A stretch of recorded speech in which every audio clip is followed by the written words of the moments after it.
Chapter 3: How to be a critical thinker using these 7 techniques. This chapter is an overview of the 7 techniques that will help you become a more critical thinker. Each technique has steps that you can follow. Some of them also have clinical studies that support the validity of each technique. Please understand that the material below is intended to serve as a framework. Everybody's different. We all come from different walks of life. We definitely have different sets of experiences. These differences, as small as they may be in many situations, do add up.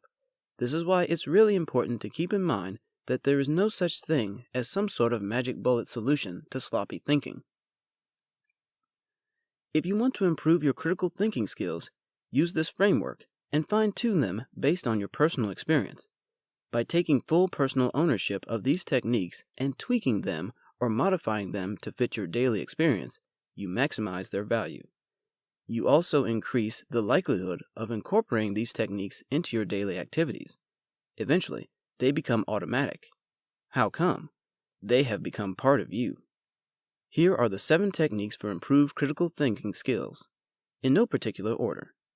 While I suggest that you try them all out, it's completely up to you as to which technique you start with.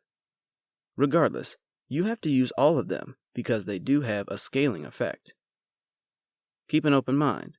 Develop and nurture your intellectual curiosity. Learn to spot and resist any appeals to emotion.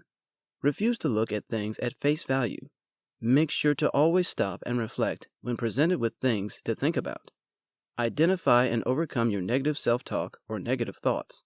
Be aware of your current listening skills and constantly seek to improve them.